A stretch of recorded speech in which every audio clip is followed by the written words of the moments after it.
The camera was rolling. The lights were perfect. The actor hung on the cross, and everyone on set held their breath. But just moments later, the director shouted, "Stop! Stop everything!" The entire crew froze. You could hear nothing but the wind. Something had just happened. Something no one could explain.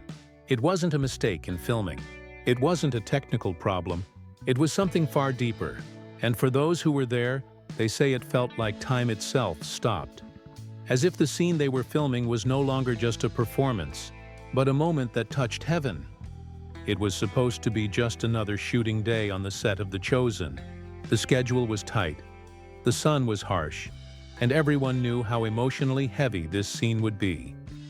The crucifixion of Jesus.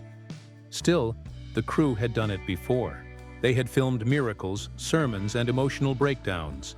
But this scene was different. The energy on set felt heavier than usual. The actor playing Jesus arrived early that morning. He stayed quiet most of the time, avoiding jokes, staying in character, and silently praying before the shoot. Even the extras, who were used to acting as Roman soldiers and bystanders, felt a strange stillness in the air. No one could explain it, but everyone sensed it. The director, who had been calm through hundreds of takes before, seemed uneasy. He kept checking the monitors, adjusting the lighting, and walking around in silence. Finally, he gave the call. "All right, people, let's bring the cross in." The wooden structure was heavy, rough, and real. Not a lightweight prop. The actor took it on his shoulder, and as he stumbled across the set, a chill ran through the crew. You could see tears forming in the eyes of those watching, even though they had seen this scene rehearsed many times. When they finally raised the cross upright, the entire set went quiet. The director didn't shout instructions. The camera operators didn't move. It was as if something sacred had entered that space. The wind slowed. The air felt thick, and even the birds stopped chirping. The actor looked down from the cross, his face covered in dust and fake blood. But what came through his eyes wasn't acting. It was something deeper, something almost divine. The director whispered to his assistant, "Keep rolling." But a moment later, he stepped back, his hands trembling. His eyes locked on the monitor, then on the man hanging on the cross. And that's when he shouted, "Cut! Stop! Stop everything!" The shout echoed through the set. The crew froze in place. No one moved. For a moment, it felt like they weren't just filming a scene about the crucifixion. They were standing in the middle of something real, something powerful. Some said they felt a presence. Others said it felt like the air changed. The director, visibly shaken, covered his face with his hands. "I've never seen anything like this," he said, softly. That moment marked the beginning of what would later be called the day everything changed on The Chosen set.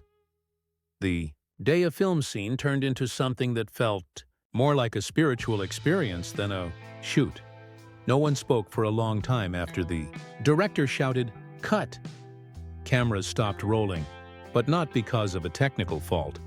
It was as if the entire set had fallen under a spell.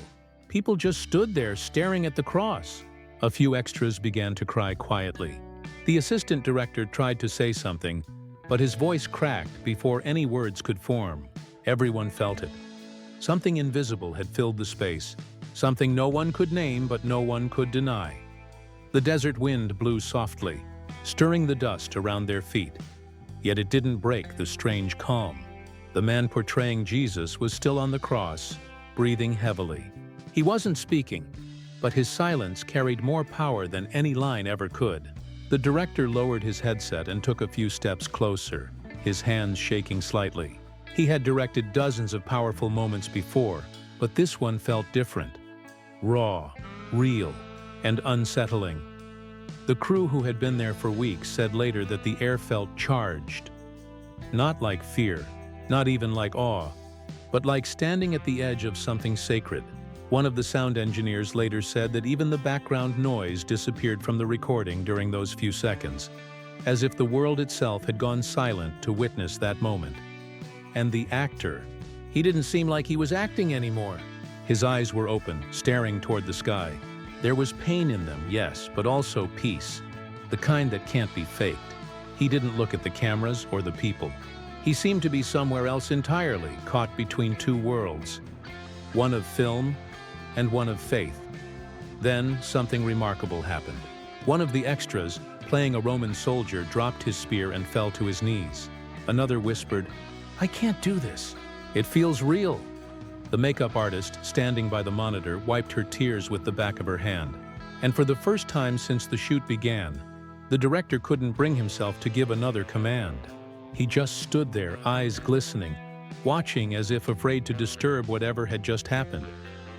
Later, when reporters asked him about that day, the director said, "It was like the line between acting and truth disappeared.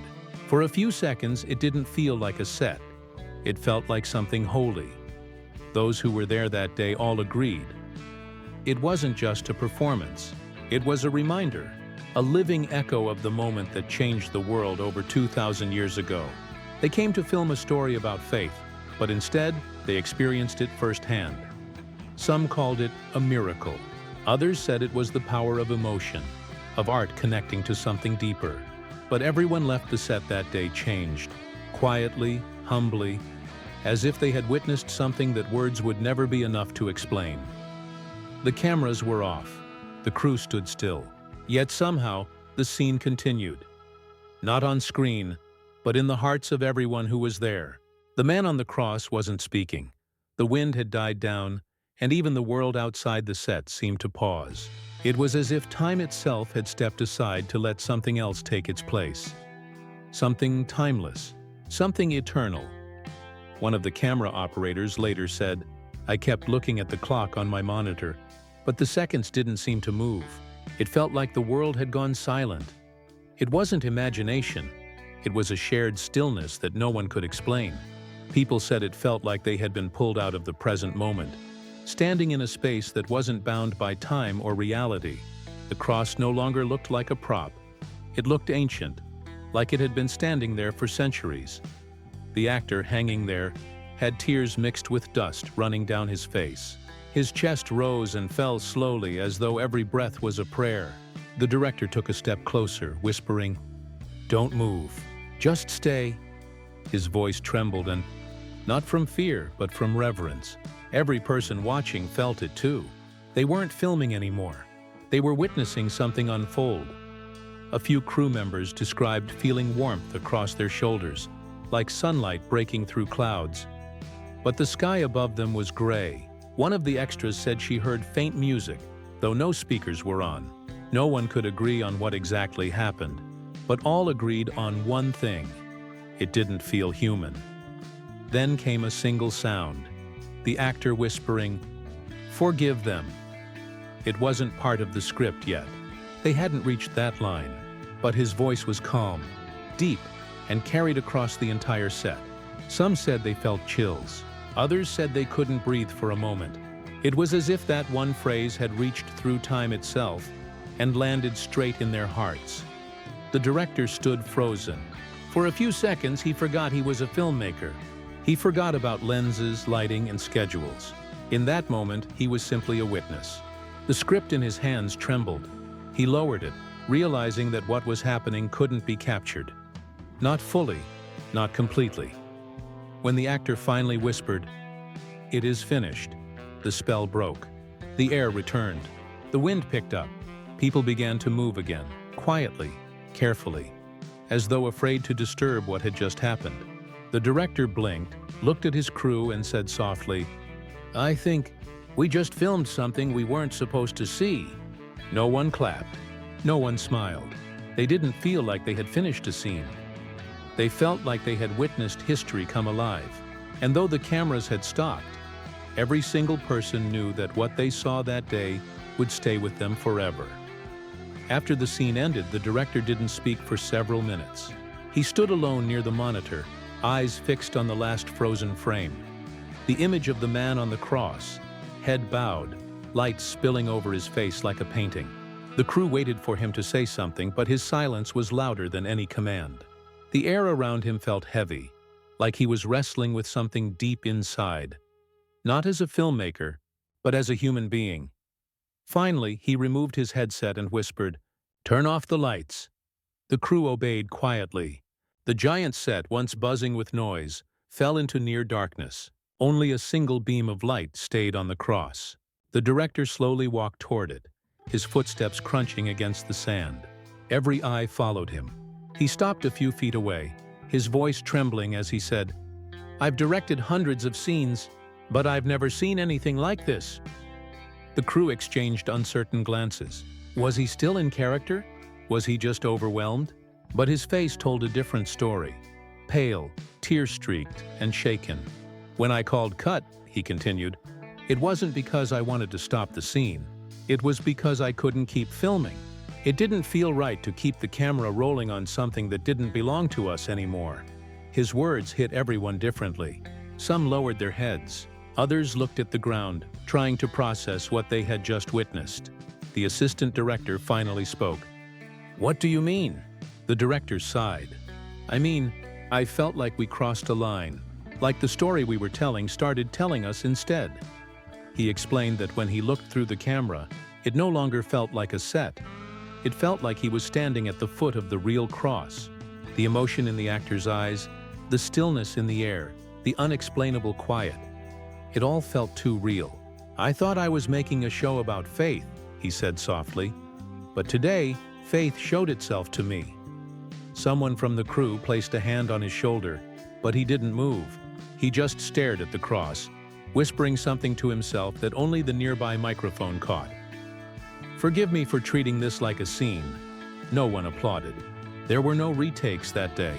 The director canceled the rest of the schedule. He told everyone to go home early. But as people packed up their gear, no one talked about work. They talked about what they felt. Chills, warmth, tears they couldn't explain. One makeup artist later said, "It wasn't the actor that moved us. It was something else moving through him." That night, the director stayed long after everyone had left.